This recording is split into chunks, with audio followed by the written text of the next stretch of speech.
ഞാൻ ഈ സിവിൽ സർവീസിൻ്റെ ഒരു പ്രിപ്പറേഷനിൽ എന്നെ ഏറ്റവും കൂടുതൽ സത്യം പറയുന്നുണ്ടെങ്കിൽ എനിക്ക് ഹെൽപ്ഫുൾ ആയിട്ടുള്ളത് ദാറുലുദയിലെ ഒരു 12 കൊല്ലത്തെ ഒരു പഠനകാലമാണ്. ഒന്നാമതായിട്ട് ഈ ദാറുലുദയുടെ ഈ സമന്വയ മോഡൽ എന്നുള്ളത്, അഥവാ മിക്സ് ആയിട്ടുള്ള നമ്മുടെ ഇസ്ലാമിക് എഡ്യൂക്കേഷനും അതിനോട് കൂടെ തന്നെയുള്ള മറ്റ് മോഡേൺ എഡ്യൂക്കേഷനും കൂടി തരുമ്പോൾ നമ്മൾ ഡിഫറൻ്റ് ആയിട്ട് ഒരുപാട് വിഷയങ്ങൾ പഠിക്കുന്നുണ്ട്. അപ്പോൾ ഇതേ സാധനം തന്നെയാണ് UPSC ലാണെന്നുണ്ടെങ്കിൽ നമുക്ക് ഒരുപാട് വിഷയങ്ങൾ പഠിക്കാനുണ്ടാവും. അപ്പോൾ അതിൻ്റെ ഒരു പ്രൈമറി ട്രെയിനിങ് എന്നുള്ളത് ദാറുദയുടെ ആ ഒരു സിലബസ് തന്നെ നമുക്ക് കിട്ടുന്നുണ്ട്. രണ്ടാമതായിട്ട് ദാറുദയുടെ ഈ ഭാഷ, ഡിഫറെൻറ്റ് ഭാഷകൾ, ഒരു 4 ഭാഷകളിലെങ്കിലും നമ്മൾ ട്രെയിൻഡ് ആവുക എന്നുള്ളത്, അത് ഭാഷ പഠിക്കുന്നതോടുകൂടെ തന്നെ നമ്മളെ ഈ കൊഗ്നേറ്റീവായിട്ടുള്ള മെൻ്റൽ അബിലിറ്റിനും കൂടി ബാധിക്കും, നമുക്ക് സപ്പോർട്ട് ചെയ്യുന്നുള്ള നിലയ്ക്ക് അതും വളരെ ഇമ്പോർട്ടൻ്റ് ആയിട്ടുള്ള ഒരു കാര്യമായിട്ട് ഞാൻ മനസ്സിലാക്കുന്നത്.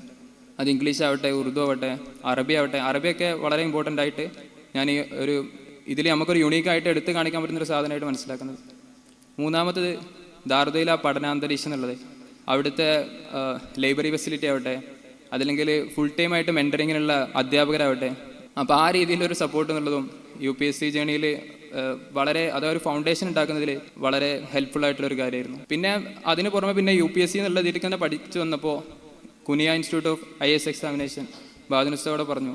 അപ്പോൾ ഞാൻ ഉദയമായി ഇറങ്ങി 1 വർഷം മൊത്തം അവിടെയാണ് ചിലവഴിച്ചത്. ഒരുപാട് ആൾക്കാർ ഒരു തെറ്റിദ്ധാരണയാണ് നമുക്ക് UPSC എന്നുള്ളതോ അതൊക്കെ അങ്ങനെ ഒരു കിട്ടാക്കാനായിട്ടോ അതല്ലെങ്കിൽ ഭയങ്കരമായിട്ട് എന്തൊക്കെ ചെയ്യേണ്ടി വരുന്നില്ല. അപ്പോൾ ഞാൻ ആ മിത്ത് നമ്മൾ മാറ്റണം എന്നാണ് പറയുന്നത്. അഥവാ നമ്മളൊരു എക്സാമായിട്ട് കണ്ടിട്ട് അതിൻ്റെ രീതിയിൽ സ്മാർട്ടായി പ്രിപ്പയർ ചെയ്യുന്നുണ്ടെങ്കിൽ ഒരുപാട് ആളുകൾ നമ്മുടെ നാടുകളിൽ തന്നെ ഇതിലേക്ക് എത്താൻ പറ്റുമെന്ന് ഞാൻ ഉറച്ചു വിശ്വസിക്കുന്നു.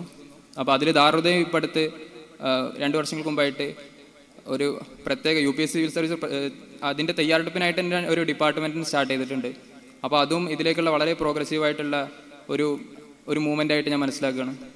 ഈ സമുദായമൊക്കെ നമുക്ക് തന്നിട്ടുള്ള ഒരുപാട് ഉപകാരങ്ങൾ, അത് ഈ നാടിനും ഈ സമുദായത്തിനും ഈ രാജ്യത്തിനൊക്കെ നല്ല രീതിയിൽ സേവനം ചെയ്തുകൊണ്ട് തിരിച്ചു കൊടുക്കാനുള്ള അവസരം തൗഫീക്കും അല്ലാഹ് തരാൻ വേണ്ടിയിട്ട് നിങ്ങളുടെ പ്രാർത്ഥനയിലൊക്കെ എപ്പോഴും ഉണ്ടാവണമെന്നാണ് അഭ്യർത്ഥിക്കാനുള്ളത്.